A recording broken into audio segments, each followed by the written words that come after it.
Yang kadang-kadang bahaya ketika sama-sama apa? Kan kita sama-sama nggak tahu. Kita sekolahkan sampai kodarul ada aja ya Pak ya.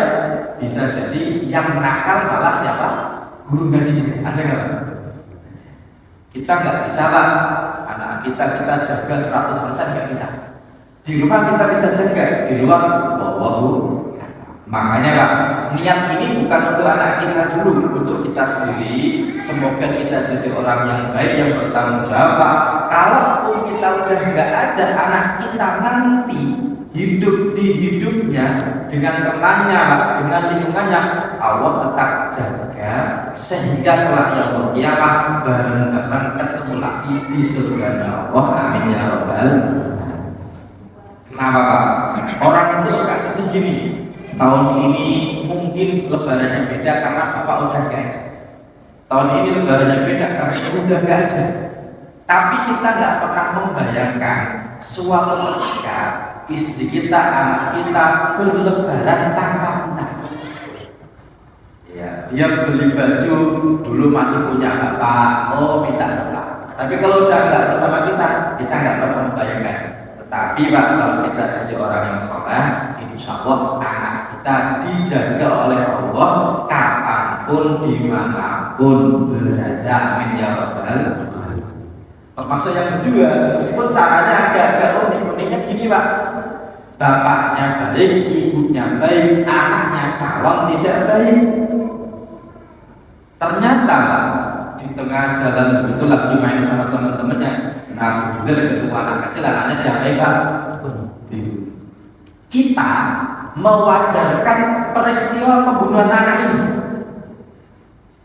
Bapak protes nggak? Tidak protes ini. Kenapa Pak? Karena Bapak tahu alasan kenapa alasannya kenapa Pak? Nanti kalau gede anaknya jadi orang yang tidak baik, takutnya bapaknya ke bawah-bawah tidak baik, maka boleh dibunuh. Tapi kalau ada orang nih, bapaknya baik, ibunya baik, kok anaknya dibunuh orang Pak, itu kira-kira yang bunuh itu kejahatannya luar biasa Pak ya. Kemarin itu Pak ada anggota DPR di PKS kan ya, ada orang mau nyuri, ada anak kecil Pak ya, anaknya diapain Pak? Dibunuh. Indonesia mengutuk gara-gara apa? Ini kok biadab banget. Bapak pernah mengutuk Nabi Khidir ya? Enggak pernah. Ya Pak ya. Tapi Pak, secara logika manusia salah Pak? Salah. Makanya Nabi Musa protes. Tapi dari awal udah bilang jangan apa Pak? Maka cara menyelamatkan keluarga itu enggak selalu semuanya baik. Bisa jadi sebelum jadi buruk malah sudah selesai hidupnya. Enggak tahu ya Pak ya. Makanya hari ini kita tanya dulu yang pertama Pak, semoga datangnya kita di sini dicatat sebagai salah satu amal soleh kita menjadi orang yang baik, keluarga kita baik, di dunia baik, di akhirat berkumpul di tempat yang terbaik, di surganya Allah, masuk surga tanpa hisab. Amin ya rabbal alamin. Mengingat Pak, perkembangan zaman luar biasa. Kalau dulu jangan keluar malam, bisa di rumah. Sekarang kadang-kadang anaknya kalau nggak keluar, bapaknya khawatir. Anak saya di kamar terus kenapa? Kan gitu Pak ya.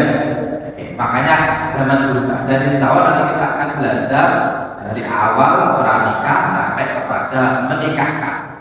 Oke, saya akan bahas secara singkat dulu mendidik anak dalam Islam itu Pak. Yang pertama perintah Allah. Yang kedua anak soleh jadi amal jariah. Yang ketiga amanah dan tanggung jawab orang tua. Yang keempat sebab masuk surga. Yang kelima bisa jadi menjadi pertanyaan di akhirat. Yang keenam bernilai ibadah. Yang ketujuh punya anak yang soleh jadi penyejuk hati.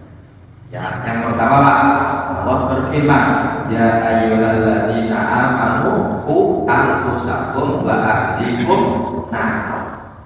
Ya, ini penting kenapa? Saya kasih contoh salahnya. Kalau kita bicara mengenai sholat, ada hadisnya. Anakmu perintahkan sholat ketika usia berapa Pak? 7. Kalau 10 kok nggak mau sholat, boleh ada hadisnya. Pertanyaannya, kalau puasa ada hadisnya nggak Pak? 7 diperintahkan, 10 boleh dipukul, ada nggak Pak? Ya. Dan tidak bisa disamakan. Kenapa? Saya itu pernah Pak di daerah Kuningan sejauh itu Pak. Waktu zuhur, anak-anak itu rajin ke masjid, tapi ke kamar mandinya bahasain gitu ya Pak ya. Padahal zuhurnya masih setengah jam lagi. Oh ya rajin main, tapi mainnya main air Pak. Tapi ketika sholat juga, saya perhatikan sehari, 2 hari, 3 hari saya tanya, apa kamu kok rajin ke masjid kok malah wudhunya sering-sering? Ternyata jawabannya di luar dugaan. Di rumah dimarahin ibu. Apa hubungannya? Kalau dia itu Pak, pas puasa karena masih kecil nih, kadang-kadang haus banget ya, kadang-kadang pengen makan. Padahal dia belum apa, belum gede, belum balik Pak. Dia itu umur masuk 2, udah masuk 3, keluar 2. Dari anak kecil dia sudah mulai belajar minum apa kumur-kumur ya Pak. Alasannya kenapa Pak? Di rumah dimarahin sama ibunya gara-gara kamu udah gede, temanmu aja udah puasa kok kamu masa nggak kuat puasa. Ini nih Pak, sebenarnya dalam Islam tidak ada keharusan yang belum balik itu apa Pak? Puasa. Kalaupun nggak kuat puasa, boleh nggak anak kita itu minum, boleh nggak? Boleh, justru dikasih opsi. Nah, kalau nggak kuat nggak apa-apa, minum saja. Tapi kalau kuat saya kasih hadiah. Kenapa? Kalau diancam Pak, beda dengan sholat. Kalau diancam, dia bisa jadi lebih takut ibunya daripada takut kepada Allah. Daripada dimarahin ibu, mending minum, kan gitu Pak ya. Ini nih Pak, nih dari awal keliru konsepnya. Dan ini pembahasannya bukan dalam bab tentang akhlaknya, tapi tentang hukum fikih. Kenapa Pak? Dalam puasa tidak ada seperti itu. Yang ada orang puasa itu la'alakum tak. Ya, ini kadang-kadang Pak kekeliruan dari sisi hukumnya. Makanya yang kedua juga tak kalah menarik. Kalau kita mendidik anak Pak, itu termasuk amal yang mengalir. Sebagaimana hadis yang cukup terkenal ya Pak ya, ketika seseorang meninggal, 3 masih lanjut, salah satunya apa Pak? Anak soleh yang mendoakan orang tua. Dan anak soleh ini tidak instan, tidak cuma dititipkan di pesantren pasti jadi soleh, tapi yang tergantung dari orang tua. Yang ketiga, amanah yang dipertanggungjawabkan karena kullukum ra'in wa kullukum mas'ulun an ra'iyah. Hanya saja begini, ada orang bilang, Pak Ustaz, nanti kalau anaknya kok tidak soleh, bapaknya berarti masuk neraka. Jawabannya Pak, walam taziru wazrotun wisro. Orang itu tidak bisa bawa dosanya orang lain. Tetapi kalau ditanya-tanya pasti. Contoh Pak, ada orang anaknya maling, kalau dibeli-beli gitu ya. Itu kadang-kadang kalau masih anak-anak dipanggil bapaknya, kamu didiknya bagaimana? Meskipun kalau yang salah, yang dipersalahkan bukan bapaknya, tapi bapaknya pasti juga ditanya-tanya. Anak itu Pak nih, utang nggak bayar-bayar, yang dicari-cari biasanya sama Pak. Meskipun kalau nanti dia melakukan kejahatan, bisa jadi yang dipenjara anaknya. Tapi kalau seorang bapak kok tahu anaknya dipenjara Pak, itu kira-kira senang atau sedih Pak?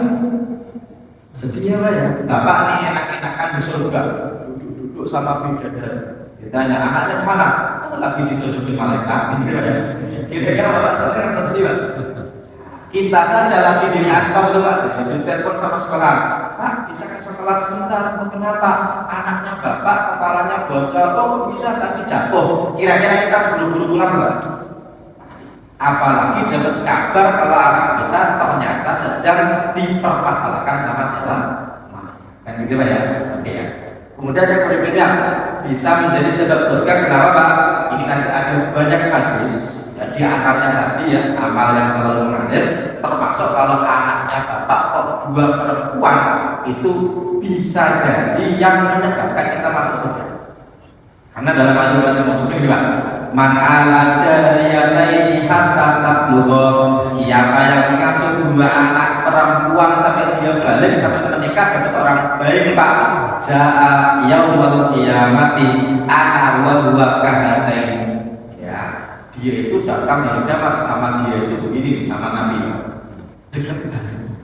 Kenapa? Karena walaysa dzakaru kal unsa, anak perempuan tidak sama dengan anak laki-laki. Senakal-nakalnya anak laki-laki Pak, itu nggak akan hamil di luar nikah. Yang ada yang menghamili, kalau dipilih kalau anak perempuan, ya. Makanya kok sampai balik dia bisa ketemu jodoh yang baik Pak. Nanti di hari kiamat itu Bapak dipegang sama Nabi Muhammad, ini nih teman saya, kan gitu Pak ya.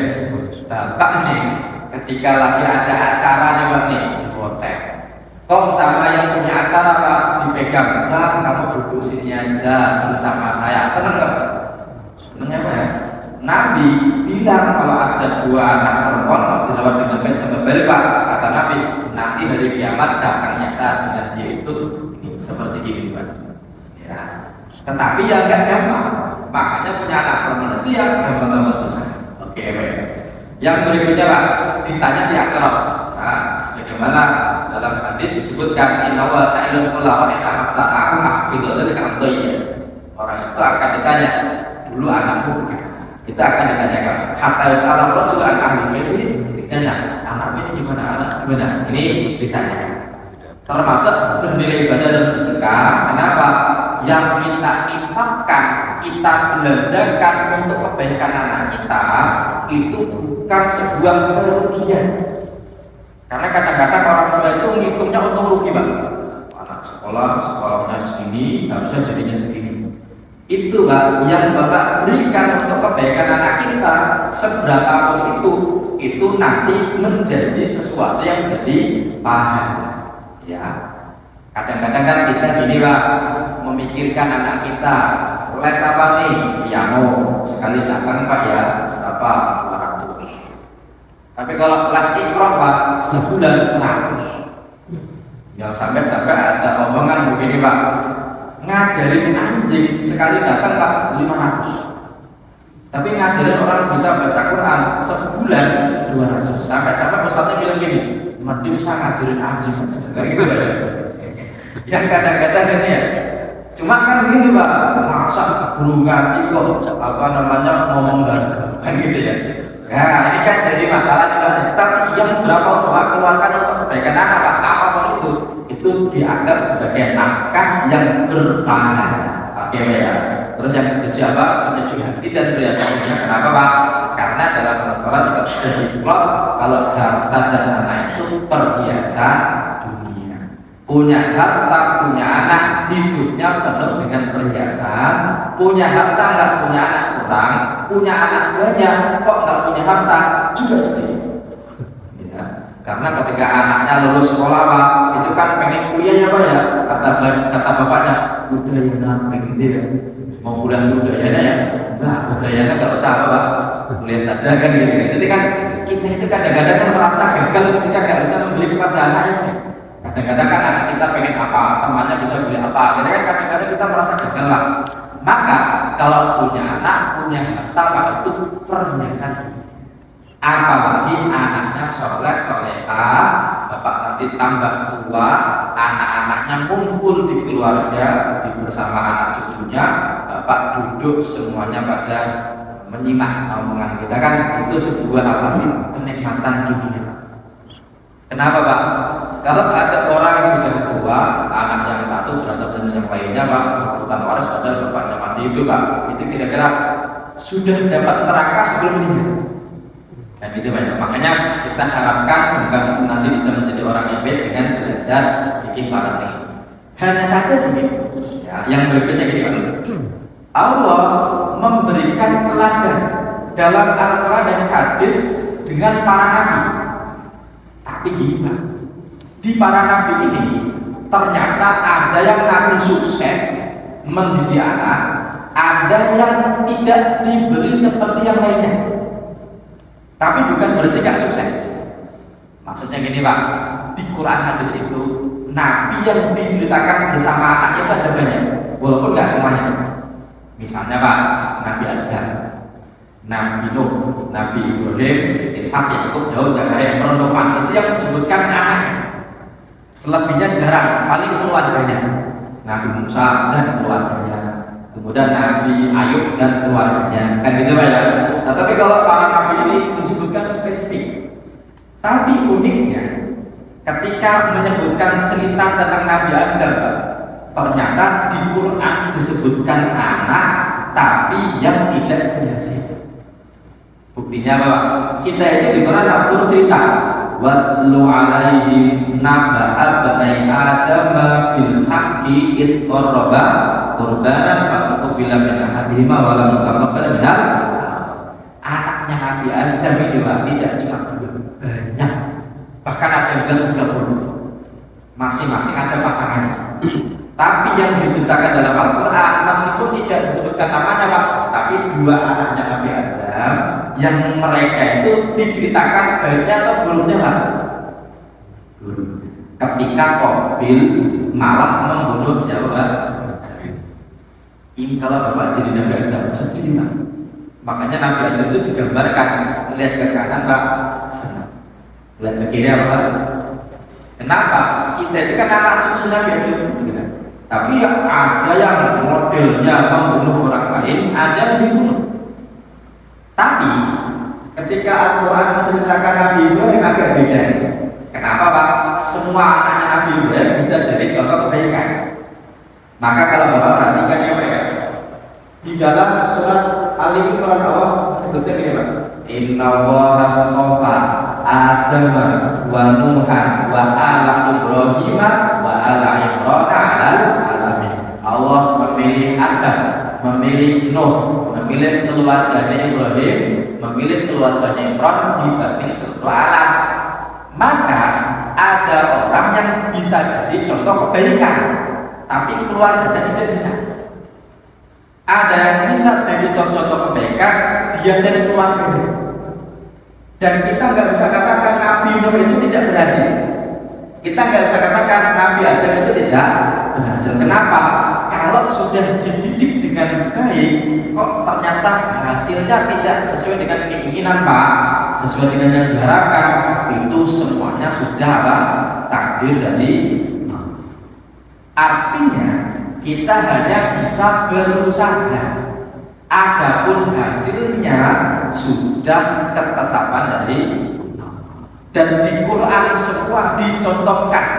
Dan kita tidak mengatakan Nabi Adam, Nabi Nuh tidak berhasil. Padahal Nabi Nuh itu anaknya banyak, tapi yang diceritakan yang tidak mau ikut siapa Pak? Hanya saja Nabi Ibrahim punya dua anak, Ismail dan Ishak, itu yang paling bagus ceritanya nih Pak. Makanya di Quran Pak, dipilihnya bukan keluarganya Adam, tapi Nabi Adam. Dipilihnya bukan keluarganya Nabi Nuh, tapi Nuh saja, karena istrinya aja gitu. Tapi giliran Nabi Ibrahim dipilih bersama siapa? Keluarga. Ya, kenapa Pak? Nabi Ismail contoh kebaikan, nanti ketemu sampai Nabi Muhammad. Nabi Ishak punya anak namanya siapa Pak? Yakub. Yakub nama lainnya adalah Israel. Nabi Israel sama dengan Nabi Yakub. Bani Israel sama dengan Bani Yakub. Anaknya laki-lakinya 12, perempuannya 1 Pak. Tapi keluarganya Nabi Yakub itu Pak, akur atau enggak akur Pak? Enggak. Alhamdulillah happy ending. Ya. Kenapa Pak? Karena Nabi Yakub sabrun jamilun, sabar yang baik. Sabar itu udah baik, disifati baik. Dan itu semua Pak tertulis kisahnya dalam surat Yusuf. Makanya kalau ada kiai Pak, kok anaknya laki-laki, ada kiai kok ada jamaah nih, pengen punya anak laki-laki, suruh baca surat apa Pak? Kalau anaknya perempuan suruh baca surat. Kalau anaknya laki-laki suruh baca surat Al-Baqarah Pak? Enggak, kenapa? Takutnya nanti kayak apa? Sapi gitu Pak. Ya enggak. Buktinya anaknya dikasih minum air susu sapi, nah, ibunya malah Enggak kan gitu ya. Oke. Hanya saja begini, kenapa bapak-bapak suruh baca surat Yusuf itu Pak? Itu memang nggak ada hadisnya. Dan boleh bapak baca surat apapun, karena nanti ulama ini bilangnya nggak Yusuf, Luqman. Biar bapaknya itu sesuai dengan bapak Luqman itu. Tapi Pak, kalau bapak perhatikan lagi, kenapa suruh baca surat Yusuf Pak? Salah satunya Pak, biar bapaknya sesabar bapaknya Nabi Yusuf. Kenapa? Kisah di dalam surat Yusuf itu setengah-setengah, setengah Nabi Yusuf, setengahnya Nabi Yakub. Meskipun anaknya itu nakal Pak, kenapa nakal? Adiknya mau dibunuh. Dan itu berpisahnya Yusuf dengan Nabi Yakub itu nggak cuma setahun 2 tahun, berpuluh-puluh tahun. Tapi Nabi Yakub tahu anaknya masih hidup. Nabi Yusuf tahu kalau bapaknya masih hidup. Dua-duanya tahu. Kenapa Pak? Ketika dulu mimpi kan bapaknya kan dikasih tahu sama anaknya, Pak, sang mimpi ini bintang matahari 11 bulan mereka tunduk kepadaku. Kata bapaknya apa? Jangan ceritakan kepada saudara. Kenapa? Bapaknya tahu kalau nanti diceritakan akan terjadi yang tidak baik. Pertanyaannya, diceritakan nggak? Tidak. Terjadi nggak Pak? Terjadi. Maka para nabi itu Pak menjalani takdirnya itu dengan ikhlas. Makanya saya pernah cerita juga di sini Pak. Dulu Nabi Adam itu pernah diprotes sama Nabi Musa. Protesnya gini, hei Adam, gitu Pak. Lagi Nabi Adam itu dipanggil sama Nabi Musa dengan Pak Adam nggak begitu, ya Adam, gitu Pak. Enggak, ya bukan nggak sopan ya, itu kan kebiasaan kita ya Pak. Kalau kita kan panggil orang tua kan Pak gitu ya. Orang Arab kan gitu Pak. Ya Adam, antal ladzi akhrajtana wa asmatana. Gara-gara apa? Engkau itu wahai Nabi Adam, gara-gara engkau kita keluar dari apa? Surga, dan gara-gara itu kita jadi ribet di dunia. Harus nyari uang, harus susah payah. Coba dulu engkau nggak makan, kan kita enakan gimana Pak? Itu pernah lah protes. Dan memang Nabi Musa ini agak-agak suka protesan. Karena Bani Israel ya. Karena Bani Israel itu Pak suka nggak bisa diem, pasti pengennya nanya Pak. Makanya kalau bapak punya tetangga, punya saudara, punya siapa, suka protes. Jangan-jangan apa Pak? Jangan-jangan iya pintar, ya Pak. Kan Nabi Musa pintar tuh Pak. Ya walaupun agak-agak Bani Israel sedikit ya Pak ya. Kan suka protesnya itu luar biasa Pak. Hanya saja kata Nabi Adam ini, engkau kok protes terhadap sesuatu yang Allah sudah takdirkan kepadaku sebelum Allah menciptakannya. Jadi alur ceritanya itu sudah ada Pak, Nabi Adam menjalani. Dan Nabi Yakub dan Nabi Yusuf itu ceritanya sudah ada, tinggal apa Pak? Dan dua-duanya selesai. Ya Pak ya. Makanya alhamdulillah happy ending. Kalau Nabi Yakub itu happy ending Pak. Makanya kita selalu baca surat apa Pak? Yusuf. Bukan biar anaknya sekarang Nabi Yusuf. Kenapa? Tergantung cetakannya Pak. Kan nggak mungkin anaknya ganteng, bapaknya kok lokal kan nggak mungkin Pak. Anaknya pirang, rambutnya nggak pirang, makanya dulu kok bapaknya lokal, itu yang curiga tetangganya. Kenapa? Ini sumbangan siapa? Itu ya. Ya, bukan biar seganti Nabi Yusuf, tapi biar bapaknya sesabar Nabi Yakub. Tetapi yang lebih hebat lagi Pak, kalau bapak perhatikan, Nabi Daud nanti Pak lihat ceritanya Nabi Daud Pak. Itu anaknya sehebat bapaknya. Kenapa? Nabi Daud itu nabi, rasul, raja, duitnya banyak, istrinya apa? Ya, makanya kalau bapak pengen sukses, inilah ceritanya Nabi siapa? Daud. Dan lebih hebat lagi, anaknya lebih sukses daripada bapaknya. Kenapa Pak? Ini ada orang tua kok jadi menteri, itu kira-kira Pak, anaknya Pak kok cuma jadi dirjen, itu rugi atau udah untung Pak?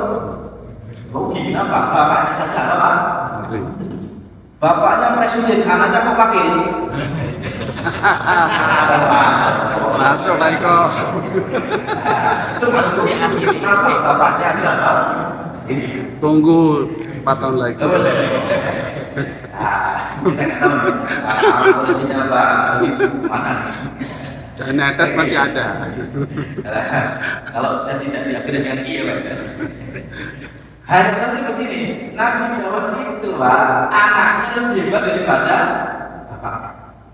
Kalau Nabi Ibrahim, orang lebih kenal Ibrahim daripada Ismail dan Ishak.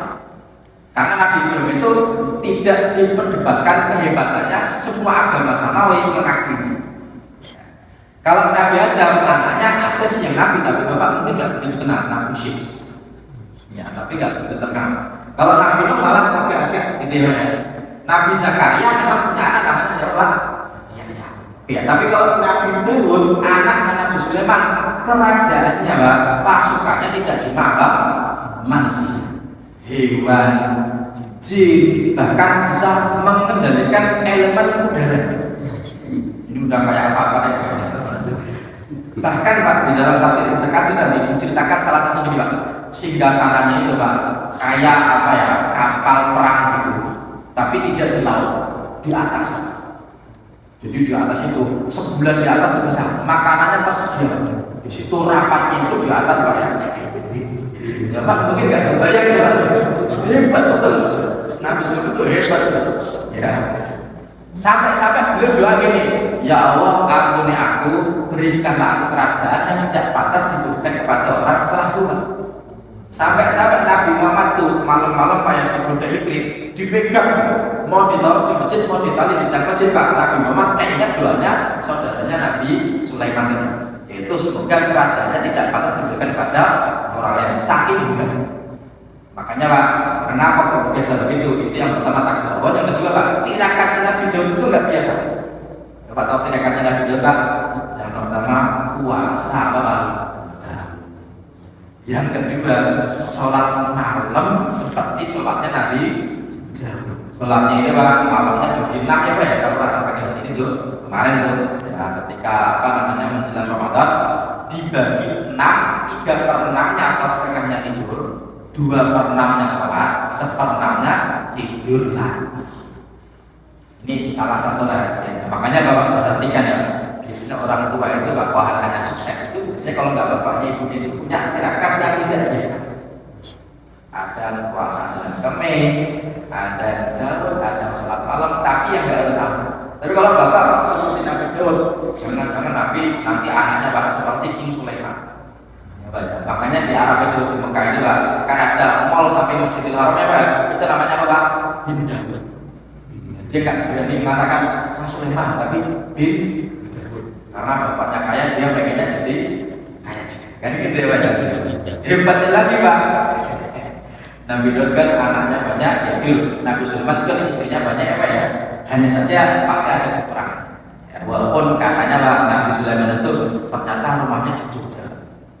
Karena ada Sleman. Sleman. Karena gini Pak, jadi sekian nama Nabi yang berawal langsung cuma Sulaiman Pak. Ya, paling-paling kan Syuaib, tapi kan itu pakai Syu. Yang biasanya namanya Su itu adalah orang Jawa, katanya gitu Pak. Atau Susilo itu Sulaiman. Gimana? Katanya sih begitu ya. Soalnya singkatannya itu ada singkatan aja jadi buru-buru kayak gitu kan. Katanya begitu ya. Itu kan iya atau tidak. Tapi yang jelas para nabi itu Pak menjadi contoh. Ada yang contoh kebaikan, ada yang tidak. Ya keluarga. Tetapi yang jadi contoh kebaikan itu kalau Quran ada dua. Yang pertama keluarganya siapa Pak? Ibrahim. Yang kedua keluarganya siapa? Imran. Dalam surat Ali Imran. Oke ya. Kalau keluarganya Nabi bagaimana? Kita baca dulu. Ini kalau Nabi itu memang agak beda. Kenapa Pak? Beliau punya anak laki-laki, qadarullah meninggal semuanya ketika masih kecil. Ini takdir ya Allah. Ya, bukan berarti beliau tidak berhasil mendidik anak. Kenapa Pak? Sekarang saja yang jalur nasabnya itu lewat perempuan, orang sudah cium tangan, cium kaki Pak, bahkan merangkak menuju dia. Bahkan saya bilang, dalam diriku mengalir darah Nabi, kan gitu ya. Bapak juga bilang, dalam diriku mengalir darah Nabi, minimal Nabi ada. Tetapi Pak, kalau kita perhatikan ya salah satunya ya itu ya takdirnya Allah adalah anak laki-laki belum meninggal semua ketika masih kecil. Jadi gini, istrinya Nabi itu kan 9 Pak, yang masih hidup saat Nabi wafat. Tapi kalau di total sebenarnya 11. Dari 11 tadi Pak, itu istri. Yang 2 tambah 2 itu tuh apa namanya, bukan istri tapi dianggap sebagai hamba saya. Ya. Yang istri yang punya anak cuma 1, hamba saya punya anak 1. Maka anaknya Nabi itu semuanya dari Khadijah kecuali satu dari hamba saya, yaitu dari Maria al-Qibtiyah. Yang laki-laki yang pertama namanya Qasim. Makanya Nabi gelarnya Abul Qasim. Meninggal waktu masih kecil. Yang kedua namanya Zainab, lalu Ruqayyah, lalu Ummu Kulsum. Ini tiga-tiganya Pak menikah, punya suami, ada yang punya anak, ada yang tidak punya anak. Tetapi Pak, mereka tiga ini meninggal sebelum Nabi meninggal. Yang masih hidup cuma Fatimah, itu pun 6 bulan setelah Nabi meninggal, beliau juga ikut meninggal. Ya. Dan yang punya keturunan laki-laki itu dari jalur Fatimah, yaitu Hasan dan Husain. Selebihnya jalurnya perempuan. Misalnya Pak, si Zainab punya anak laki-laki namanya Umamah. Itu juga nanti masih hidup, punya suami, terus suaminya meninggal, dinikahi oleh Ali bin Abi Thalib setelah Fatimah meninggal. Dan punya anak juga. Cuma apa namanya jalurnya dari perempuan ke perempuan. Kemudian baru tuh ketika Nabi sudah jadi Rasul, ada lagi anak laki-laki lain namanya Abdul dan Ibrahim. Maka Abdul ini digelari Thohir Thoyib. Kenapa Thohir? Karena dia suci, lahir setelah bapaknya jadi Rasul. Ya Pak ya, bagaimana Pak ya? Hanya saja juga meninggal juga. Kalau Ibrahim ini Pak anak dari siapa Pak? Maria al-Qibtiyah. Ketika Nabi sudah hijrah ke Madinah, waktu dia meninggal nih Ibrahim ini Pak, ketika terjadi gerhana matahari. Maka orang-orang pada ngomong, oh Ibrahim meninggal, pantesan mataharinya nggak mau muncul. Maka waktu itu Nabi keluar ke masjid, sholat ceramah Pak tentang apa? Sesungguhnya matahari bulan itu bukan tanda dari lahir atau matinya seseorang. Ya, inna syamsa wal qamara yang kasifani, layang kasifani, bimauti waqti wala bihadi. Jadi gitu ya. Ya, makanya waktu itu Nabi konfirmasi, sekarang kita peringati dengan sholat apa? Gerhana atau sholat khusuf dan khusuf. Oke, ini untuk cerita saja. Oke, yang berikutnya ini kalau tentang apa namanya keluarga dari Rasulullah. Oke. Yang berikutnya Pak, kita akan mulai dari fase, nanti kita urutkan dari sebelum menikah, ketika menikah, ketika mempunyai anak, ketika lahir, ketika kecil sampai ketika menikahkan. Gitu ya, dan rencananya kita akan 4 kali pertemuan. Kita mulai dari yang pertama adalah menyiapkan calon bapak dan ibu yang baik. Ya, kenapa Pak? Karena sesuatu yang baik harus dimulai dari sesuatu yang baik pula. Oke ya, hanya saja gini, ada yang pilihannya itu mutlak, ada yang bisa pilih. Ini, yang pilihannya mutlak itu gini Pak, jangan yang haram dinikahi dan yang mahram. Oke, kalau selebihnya itu pilihan.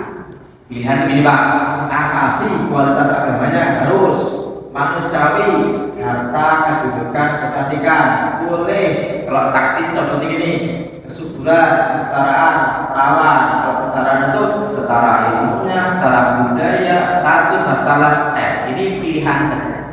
Ya, dan di dalam Islam boleh Pak, misalnya gini, saya nggak mau nikah dengan orang sono, gitu ya Pak. Kalau cuma pilihan pribadi, boleh nggak Pak? Tetapi dari sisi hukum fikih yang perlu kita bahas bukan pilihannya.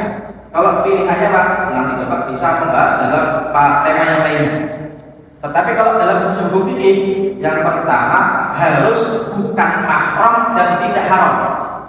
Kenapa? Kalau mahram nggak boleh dinikahi, kalau haram meskipun tidak mahram juga tidak boleh dinikahi. Maka pertama ini saya akan membahas tentang mahram dan haram. Ya. Dua ini mirip tapi beda. Bedanya gini Pak, mahram itu haram dinikahi selamanya. Kalau haram dinikahi belum tentu selamanya. Contoh Pak, kalau Bapak saya tanya nih Pak nih, kita menikah dengan perempuan, istri kita punya ibu, berarti mertua kita. Pertanyaannya, mertua kita mahram atau bukan Pak? Mahram. Oke ya, berarti selamanya. Kalau ada laki-laki perempuan menikah, kok qadarullah istrinya meninggal, ternyata mertuanya masih cantik dan janda Pak, boleh nggak nikahin mertuanya Pak? Ya Pak ya. Oke. Tapi Kalau ada laki-laki perempuan menikah, terus si perempuan tadi punya kakak, punya adik, boleh nggak dinikahi Pak? Kalau menikah, jawabannya kapan menikahinya? Ya, contoh ya Pak ya. Ada bapak nih misalnya nih nikah dengan Yuni Sarah. Contoh aja ya Pak ya. Contoh nih, boleh nggak nikah dengan adiknya Pak?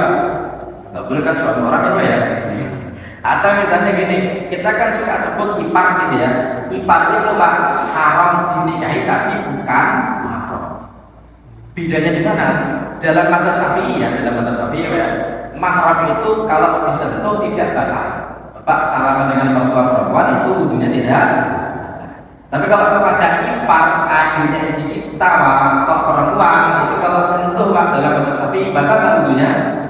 Batal. Kenapa? Karena dia haram tapi bukan mahram. Ya, ini mirip tapi beda Pak. Kenapa? Kalau mahram itu selamanya. Kalau yang ipar itu tidak selamanya. Kenapa? Kalau istrinya meninggal, boleh tidak nikah dengan adiknya Pak? Boleh. Namanya apa Pak kalau di Indonesia? Turun raja. Ya Pak ya. Dulu Utsman bin Affan nikah dengan Ruqayyah. Ruqayyahnya meninggal, nikah dengan adiknya. Itu siapa? Ummu Kulsum. Oke. Kalau ada orang nih menikah dengan perempuan, istrinya meninggal, nikah dengan kakaknya Pak, boleh nggak Pak? Boleh. Namanya apa Pak? Naik raja. Naik raja atau turun raja? Ya, naik raja. Ya sama aja sebenarnya Pak ya. Itu kan istilah doang ya. Oke, ini berarti haramnya tidak selamanya. Makanya namanya bukan mahram. Contoh Pak, Bapak ya punya tetangga janda Pak. Ya, boleh nggak dinikahi Pak? Ya, coba tanya dulu ya Pak ya. Dia mau atau enggak? Kalau bukan mahram kita, boleh nggak dinikahi? Takutnya dia nggak mau ya Pak. Ya bapaknya sekolah, istrinya nggak mau ya Pak. Mohon maaf ibu-ibu, ini bapak cuma buruk saja dan tenang saja. Kenapa? Kalau baru berpulau, biasanya nggak berani ibu. Tapi kalau yang lain betul kok dia diam saja, biasanya sudah buka cabang. Iya benar. Makanya kalau masih pulau itu biasanya nggak berani. Kalau itu nggak berani, ya, karena masih pulau. Tapi kalau sudah biasanya diam-diam ya. Malah diam ya. Ya sudah biasanya diam-diam saja. Nah, kalau gini, kalau ada orang kok jadi istrinya orang, nggak boleh dinikahi, haram Pak. Tapi kalau sudah tidak istrinya orang, berarti boleh, berarti dia haram tapi bukan mahram. Oke ya Pak ya, ini beda tapi sama tapi beda. Nah, kita akan urutkan begini dulu Pak, mahram dulu. Di dalam mahram, dalam Al-Quran nanti disebutkan, mahram itu gini Pak, man la yajuzu lahu munakahatu ala ta'did, yang nggak boleh dinikahi selamanya, baik karena kerabat, baik karena rodoh persusuan atau karena pernikahan. Maka hubungan mahram itu ada 3. Yang pertama karena kekerabatan darah, yang kedua karena persusuan, yang ketiga karena pernikahan. Maka meskipun mirip dengan ahli waris tapi beda. Meskipun mirip dengan kerabat tapi beda. Ya, kenapa Pak? Perempuan itu meskipun kerabatnya laki-laki, selama bukan mahram berarti boleh dinikah. Oke Pak ya. Dia bukan kerabatnya, tapi kalau ternyata mahram, misalnya gara-gara persusuan atau pernikahan, berarti tidak boleh dinikah. Oke, kita akan urutkan Pak. Di dalam Al-Quran memang ayatnya nanti dicampur Pak. Alasannya ketiga itu dicampur ini Pak. Dalam surat An-Nisa berfirman, "Hurrimat 'alaikum ummahatukum", diharamkan kepadamu ibumu, wa banatukum anakmu, wa akhwatukum saudarimu, wa amatukum bibi dari jalur bapak, wa kholatukum bibi dari jalur ibu, wa banatul akhi anaknya saudara, wa banatul ukhti anaknya saudari. Itu mahram karena kerabat. Ya Pak ya. Terus yang berikutnya mahram karena persusuan, walati ardhanakum, dan ibu-ibu yang menyusuimu, wa akhwatukum min ar-radha'ah, dan saudari dari sepersusuanmu, ini juga mahram. Wa ummahatu nisaikum, dan ibunya istrimu. Bukan mertua Pak, ibunya istri. Kenapa Pak? Karena mertua belum betul ibunya istri. Bisa jadi istrinya mertua. Kenapa Pak? Istri mertua kita itu belum tentu ibunya istri kita. Bingung ya Pak? Bukan iklan ini. Nah, contoh begini Pak, makanya di Quran itu bahasanya pakai mertua, karena kita akan kacau. Bahasanya adalah ibunya istri. Gini, kita punya istri, istri kita punya ibu. Ya itu berarti mahram. Tapi kalau bapaknya istri kita, mertua kita laki-laki ya Pak ya, kok nikah lagi dengan perempuan? Berarti kan ibu tiri istri kita itu ibunya mertua kita tapi bukan ibunya istri kita. Maka bahasa Al-Qur'annya adalah ibunya istrimu, bukan istrinya bapak dari istri. Ya, tapi Pak, ya, karena bahasa kita cuma membahasakan mertua, padahal belum tentu. Nah, mertua tiri. Nah, tapi coba mertua tiri lagi. Berapa Al-Quran? Waktu mengatu nisaikum itu yang haram. Ya. Kemudian apa? Wa bagi hukum walatin bujulikum nisaikum walatin takhaltum bihina, dan anak perempuan dari istrimu yang kamu sudah dukhul kepada anak tiri. Oke ya. Kemudian fa'ilam takunu takhaltum bihina fala junah alaikum, kalau belum dukhul enggak apa-apa dinikahi. Wa halailu abnaikum, dan istrinya anak laki-lakimu. Berarti mantu ya Pak ya, alladzina min aslabikum, yang dari dalammu. Wa tasmu bainal ukhtain, dan ketika kamu mengumpulkan dua saudari dalam satu waktu. Yang kalau kita permudah Pak, ini ya, nanti biar kita punya gambaran gampangnya gini Pak. 3 sebab mahram. Yang pertama karena nasab, sudut pandangnya dari laki-laki. Ya, kalau ini nggak bisa pilih, harus nggak boleh. Ya Pak ya, kalau yang tadi kan bisa pilih nih, agamanya gimana, ikut ormas apa, lebarannya kapan, nanti kan bisa coba tuh. Ya misalnya gitu ya, kunut atau tidak, itu kan pilihan coba tuh. Ya. Kalau ini nih harus ada orang laki-laki mau nikah, maka pertanyaannya siapa dia? Mahram atau bukan? Nah, mahram itu sebetulnya ada 3. Yang pertama karena nasab. Yang pertama adalah ibu kita. Ibu kita itu Pak mahram karena nasab. Tapi istrinya bapak kita itu bukan mahram karena nasab. Mahramnya karena pernikahan, yaitu nikahnya bapak kita dengan perempuan. Sama-sama mahram, bedanya gini Pak, ibu kita itu ahli waris dan pewaris kita. Tapi kalau istrinya bapak kita atau ibu diri kita mahram, tapi tidak ada hubungannya dengan apa? Waris. Ya. Karena nanti kadang-kadang agak rancu nih Pak. Karena gini Pak, kalau dari sudut pandang orang tua, suami istri menikah nih Pak nih, terus si istrinya punya anak perempuan Pak, kan mahram ya Pak ya. Tapi dari sisi pihak laki-laki tadi suami tadi, itu kan namanya anak tiri Pak tuh. Pertanyaannya Pak, anak tiri dapat warisan ya Pak? Kalau dari sisi bapaknya namanya anak tiri, makanya tidak termasuk ahli waris, tapi termasuk mahram. Oke ya, kebanyakan ya Pak. Ini Pak, laki perempuan menikah, perempuannya janda punya anak perempuan Pak. Kok ternyata udah turun anak perempuannya, tapi hubungannya jadi mahram, tidak boleh dinikahi selamanya. Tapi kalau si bapak ini meninggal, anak tirinya dapat warisan ya Pak? Tidak, karena jalur ngomongnya beda. Yang satu bicara mahram, yang satu bicara apa Pak? Waris. Tapi kalau dari sisi ibunya, ya dia anaknya. Cuma kacaunya kalau dalam waris, biasanya yang nanya dari pihak anaknya. Nanya gini, Pak Ustadz, saudara tiri saya dapat warisannya. Saudara tiri itu mana?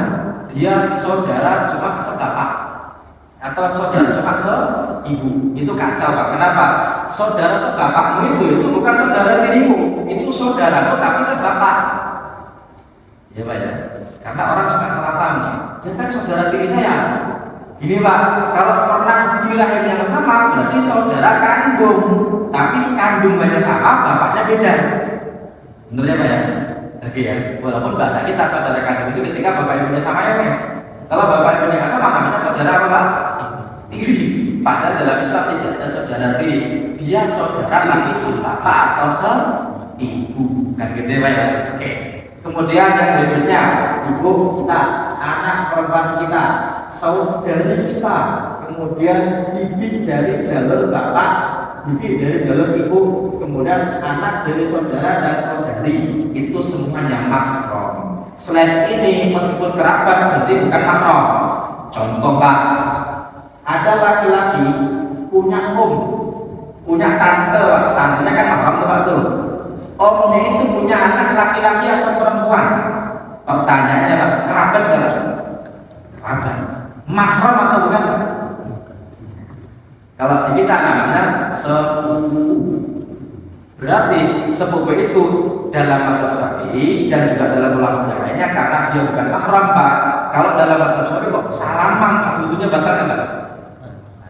Kan gitu Pak ya. Walaupun kerabat, walaupun kalau pas anak lebih halal Pak, ketemu bareng dari siapa? Karena kakeknya sama Pak. Hanya saja karena bukan mahram. Kalau ternyata menikah boleh nggak Pak? Boleh, tidak dilarang. Paling-paling kakaknya gini, kayak nggak ada lain saja. Kan gitu Pak. Tapi boleh nggak? Boleh dan bolehnya begini Pak. Pencarian Google Trend ketika awalnya banyak juga di antaranya Pak. Bolehkah menikah dengan sepupu Pak? Kenapa? Jadi ada bapak itu kan anaknya pada merantau Pak, anaknya juga udah punya anak. Pas Ramadan kan kumpul tuh Pak. Dulu waktu itu masih kecil, belum cantik. Sekarang kok udah cantik ya Pak ya. Jadi dicari, bolehkah menikah dengan apa Pak?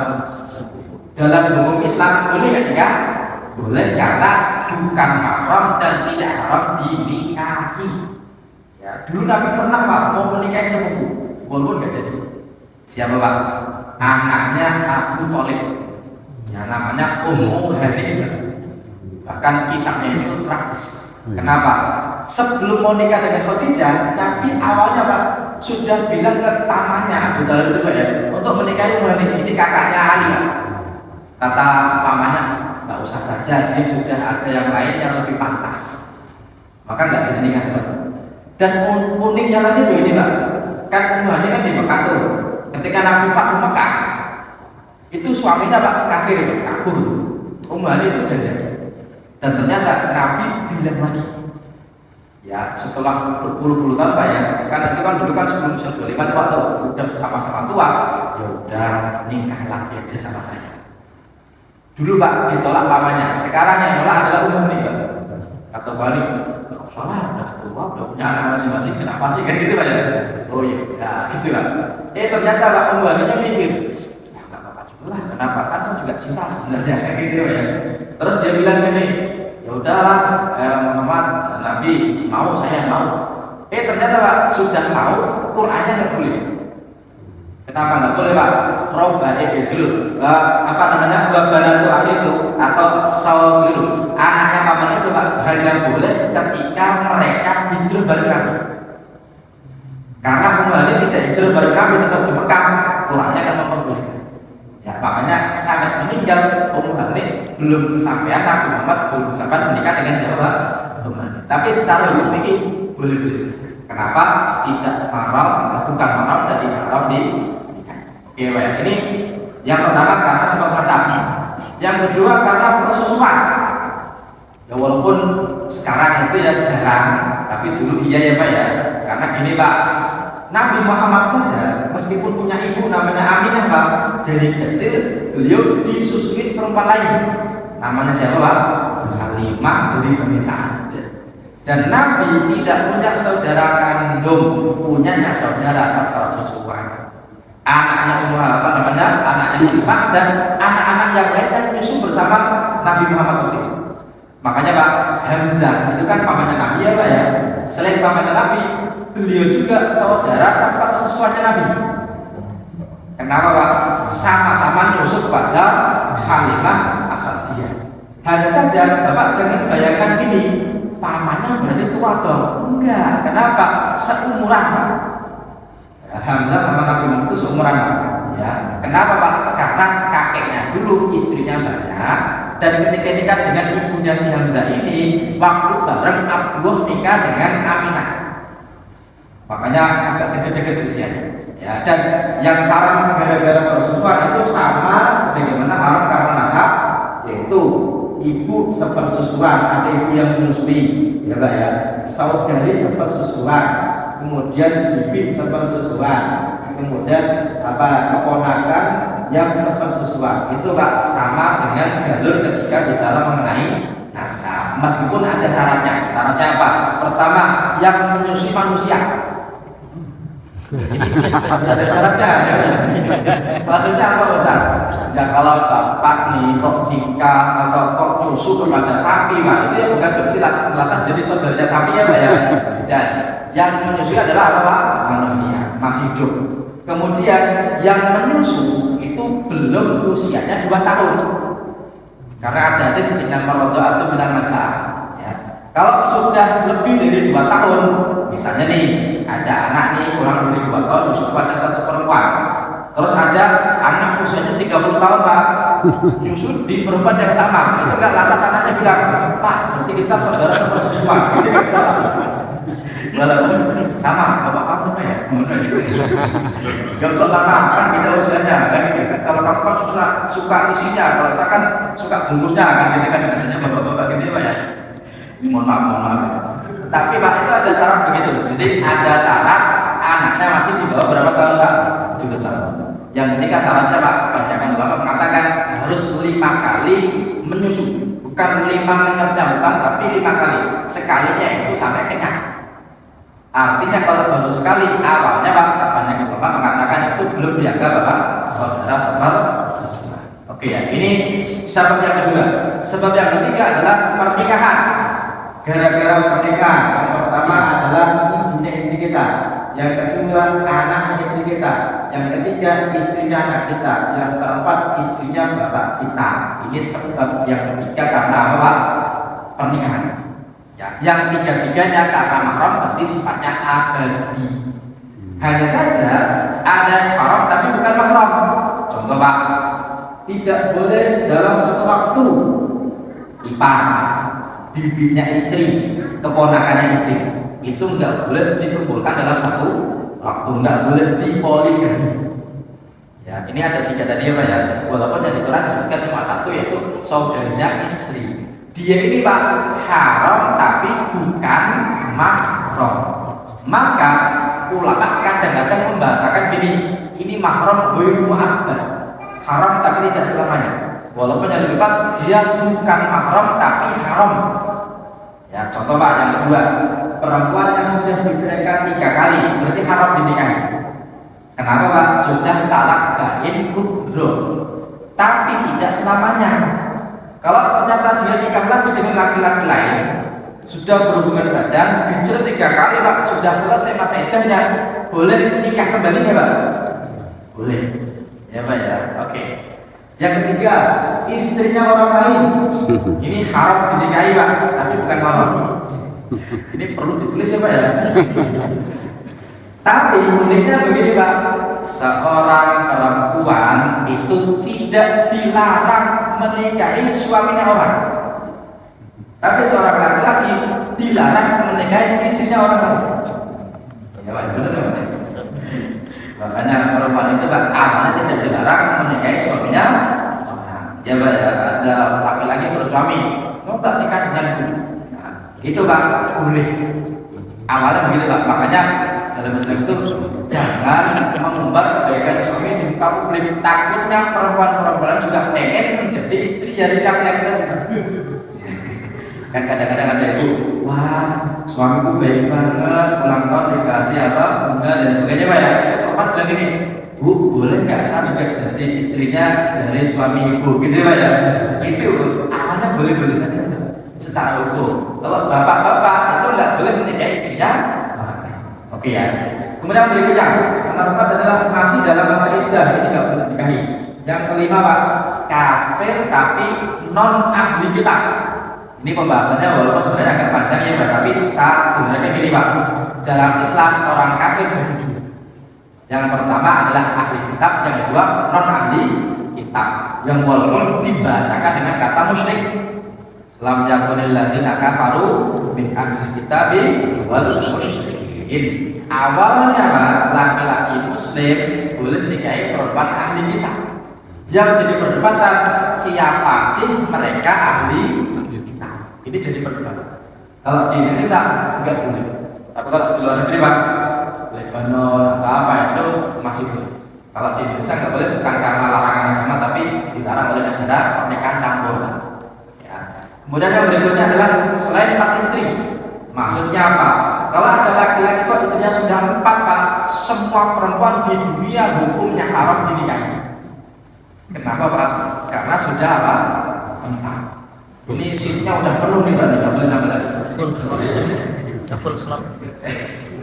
Kecuali yang satu selesai dulu gitu kan. Makanya Pak, Hasan bin Ali bin Abi Thalib itu terkenal istrinya banyak, bahkan lebih dari 4. Cuma beliau itu nikah dalam satu waktu 4, selebihnya Pak beliau cerita.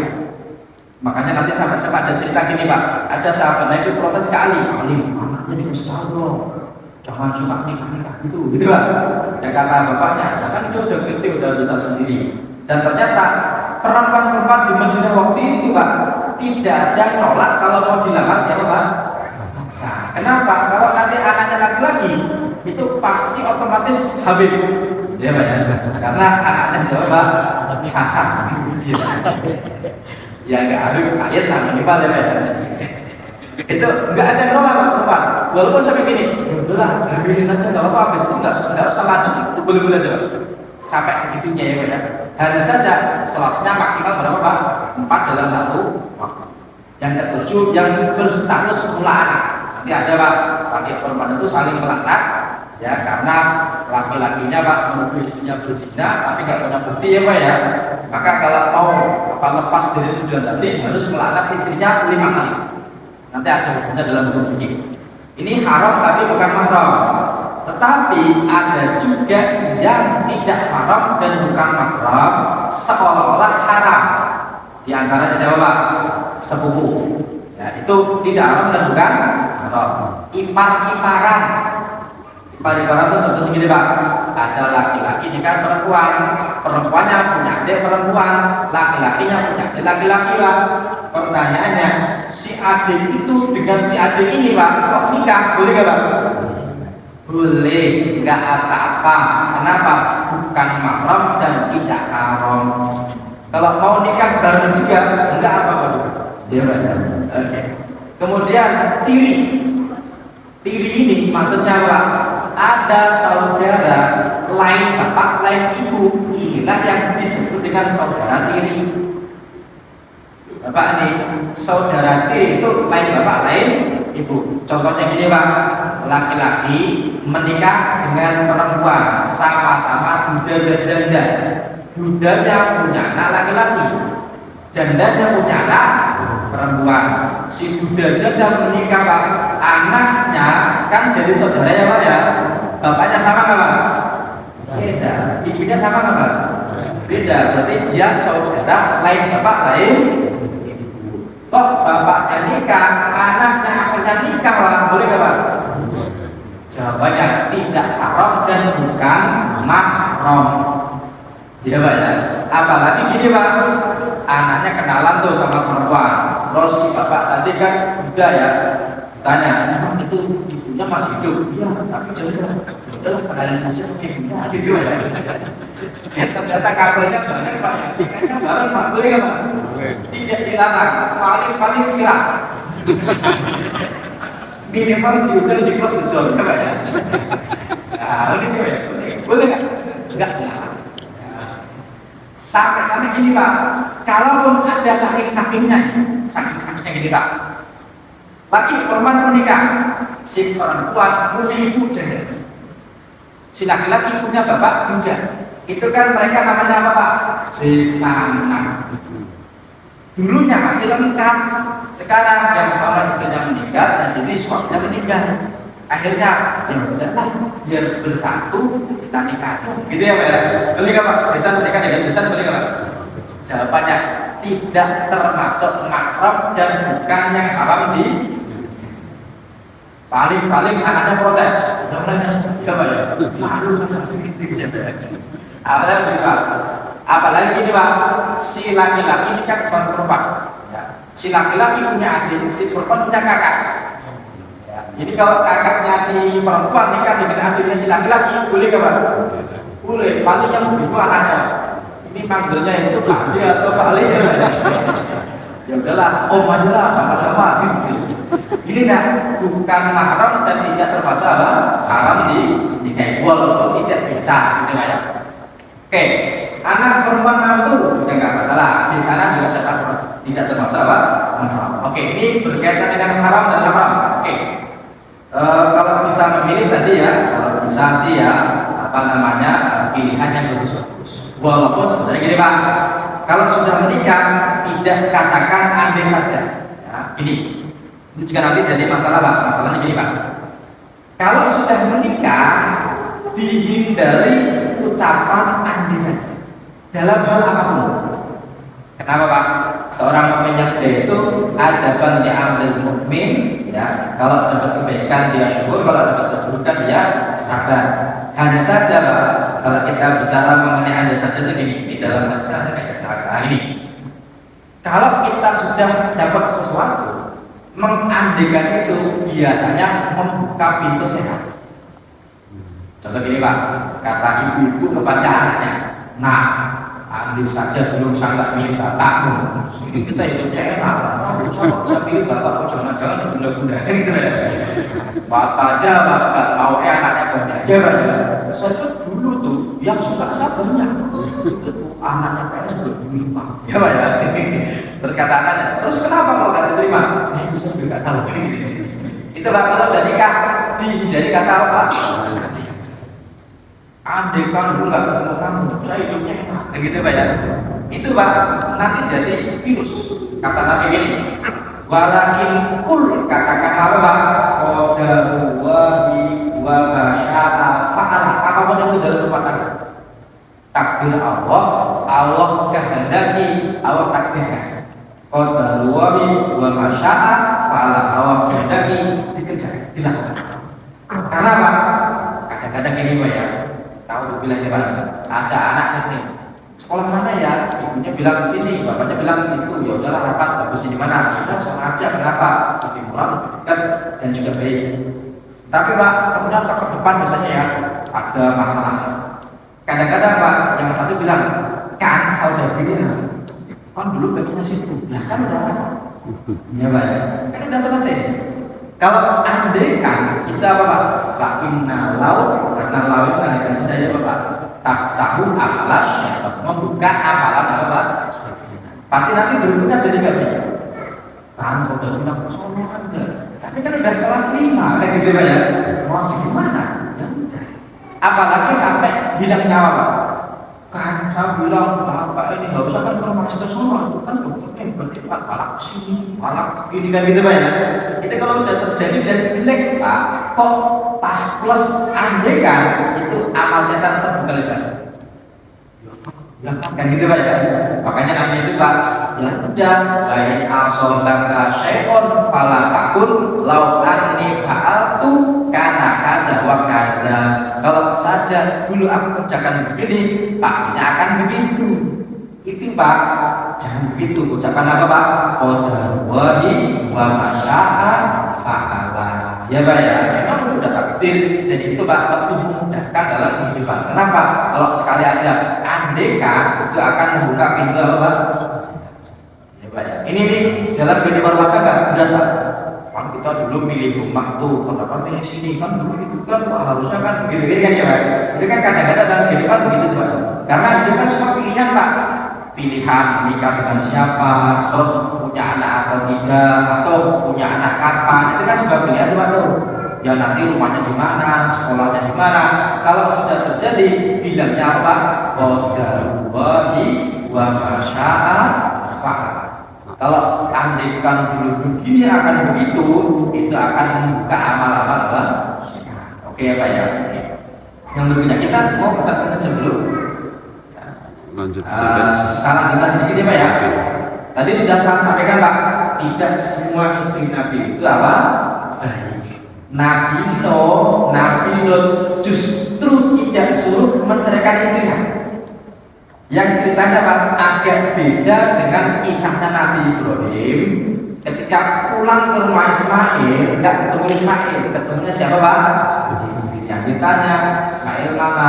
Ismail itu lagi nyari uang, tapi nggak dapat nih, hidupnya susah banget ya Pak ya. Terus Ibrahim pulang Pak, kata Ibrahim apa Pak? Nanti kalau ketemu Ismail bilang saja ya, itu kalau pintunya atau kusen pintunya diganti. Oke. Dan ternyata Pak, Nabi Ibrahim campur tangan terhadap anaknya. Boleh nggak? Bukan boleh nggak boleh. Karena kita nggak bisa boleh, kita nggak bisa bilang boleh atau nggak boleh. Karena Pak, urusannya nggak selalu sama. Makanya kalau ada orang bertanya, Pak Ustaz, bolehkah mertua mencampuri urusan rumah tangga anaknya? Jawabannya Pak, dalam rangka apa mengurusinya? Kan gitu Pak ya? Karena semuanya ada kisahnya Pak. Nabi Ibrahim itu kira-kira ngurusin urusan rumah tangga orang apa? Iya, tapi siapa Pak? Anaknya, kan gitu ya. Bisa boleh, bisa tidak boleh. Hanya saja ketika Nabi Nuh punya istri yang seperti itu, Nabi Lut punya istri yang seperti itu Pak, Allah suruh ceraikan kan? Ya Pak ya. Dan itu yang memang ada yang seperti itu. Oke. Yang berikutnya dapat istri pintar, bersyukur calon surga keluarga. Ini buat bapak-bapak juga ya Pak ya. Kenapa Pak? Karena kalau istrinya pintar, suaminya juga pintar dalam rangka mendekatkan diri kepada Allah Pak, itu insya Allah calon surga. Hanya saja begini Pak, seorang laki-laki tuntutannya adalah sabarnya diperbesar. Seorang istri tuntutannya adalah syukurnya diperbesar. Kalau istrinya syukur, suaminya sabar, insya Allah pintu surganya gampang. Ya Pak ya. Kenapa Pak? Karena suami itu harus sabar terhadap semua kebaikan istri, sekecil apapun. Seorang istri juga harus syukur terhadap kebaikan seorang suami sekecil apapun. Kenapa Pak? Karena kata Nabi, banyak loh penduduk neraka itu dari pihak perempuan yang mereka tidak apa Pak? Bukan berarti laki-laki sedikitnya banyak juga. Dan gitu ya. Cuma kata Nabi, seorang laki-laki itu ketika baiknya 1000, salahnya setengah Pak, itu insya Allah setengah itu dihafalin terus-menerus. Makanya kalau usah saling itu Pak ya. Perempuan itu kadang-kadang histeris, melihat apa-apa kan kreatif atau kadang-kadang historis. Dramatis. Pokoknya Bapak punya salah itu Pak, itu walaupun 25 tahun Pak, itu nanti Bapak kan punya salah itu ikutan. Ya Pak ya. Alhamdulillah itu berarti hafalannya kuat. Kalau menurut hadis Pak itu psikok ya Pak. Kalau Bapak ada satu ya.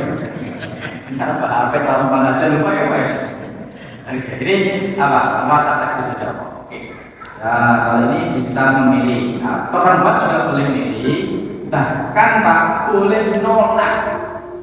Karena suka bilang gini, Pak Ustaz, katanya kalau ada laki-laki baik gak boleh ditolak kan gitu Pak ya. Memang ada hadis Pak. Hanya saja dalam banyak kesempatan itu banyak juga yang menggambarkan perempuan boleh menolak. Salah satunya ini Pak.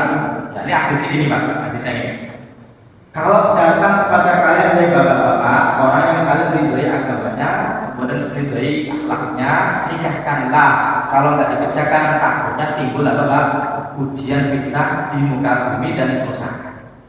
Ya. Hanya saja dalil ini bukan dalilnya calon mempelai laki-laki. Calonnya Pak, ini dalilnya buat siapa? Buat walinya si perempuan. Kenapa? Kalau ada laki-laki datang kepada bapak-bapak, Pak, usahakan baiknya agama saya. Ya Pak ya. Saya mau melamar anak Bapak dalam agama Islam, tidak boleh menolak kalau ada orang agamanya baik kok melamar. Kan gitu Pak ya. Itu namanya calon mantu kurang ajar. Kenapa? Karena nggak pas dalilnya. Dalilnya itu harusnya dari sisi siapa Pak? Bapak-bapaknya tadi. Biar apa? Yang datang itu benar-benar yang akhlaknya baik, yang diterima. Tidak cuma yang bawain martabak manis Pak. Kenapa? Kadang-kadang ketika ada laki-laki nih ngapel ke anaknya, perempuannya Pak ya, dibawain martabak manis Pak, itu bapaknya udah gor-gor. Ya udah, nggak apa-apa. Mau kemana sih? Mau tahun baruan? Ya udah, jangan malam-malam pulang. Gitu Pak ya. Kata anaknya, yes, emang kita nggak pulang malam kan? Pulang malam pagi. Makanya ini harus hati-hati juga. Hanya saja ternyata Pak, Nabi pernah menolak lamaran orang yang mungkin Bapak juga nggak akan bilang iman jelek. Siapa Pak yang datang? Tadi saya lihat Imam Nasi Pak. Khotbah Abu Bakar wa Umar Fatimah. Fatimah itu Pak dilamar siapa Pak? Abu Bakar dan siapa Pak? Kira-kira Bapak meragukan keimanan Abu Bakar dan Umar Pak? Ternyata Pak, Faqala Rasulullah innaha sahibullah. Fatimah karena masih kecil, ya Pak ya. Gilirannya datang siapa Pak? Bapak Bahari, Azza wa Jalla minhu, yang datang siapa Pak? Ali. Terus dinikahkan kan? Iya Pak ya. Oke. Terus gimana nih sikapnya? Ya orang tua boleh menolak, nggak apa-apa. Kenapa? Karena Nabi juga pernah menolak siapa Pak? Bukan berarti Abu Bakar imannya jelek.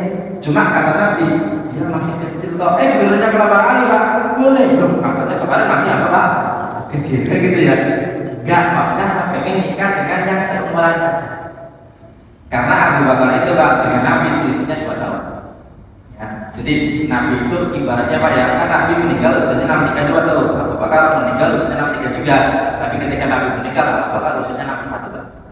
Ya, walaupun akhirnya Abu Bakar itu jadi mertuanya Nabi, Umar jadi mertuanya Nabi. Kalau Utsman jadi mantunya Nabi, Ali jadi mantunya Nabi. Dan 4 orang itu mertua mantu. Oke ya, oke. Kita sampai di sini dulu, biar ada tanya jawabnya dulu Pak. Nah, ini insya Allah nanti kita besok membahas tentang menunggu kehamilan, termasuk juga hubungan suami istri. Kita membahas ini atau enggak nih Pak kira-kira?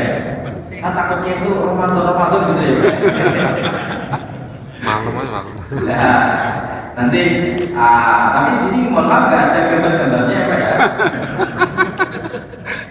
Karena ada juga ada tentang adab-adabnya, sholat sunnah, doa sebelumnya, bermain-main itu ada. Nanti kalau kita kayaknya kayak apa saja ya. Makanya ini Pak tanya, ada nggak Ustaz? Ada, bisa nggak? Tuliskan judulnya. Makanya saya tawarkan ke publik dulu nih Pak nih, mau dibahas atau tidak, tapi dari sisi hukumnya ya Pak ya, bukan dari sisi tentang yang lainnya, dari sisi hukumnya. Nanti ada hukum yang kita bisa bahas. Tetapi sebelum itu kita akan buka sesi tanya jawab dulu, barangkali ada yang mau dikonfirmasi atau mau ditanyakan silahkan ya Bapak-bapak Ibu. Baik, terima kasih Ustaz.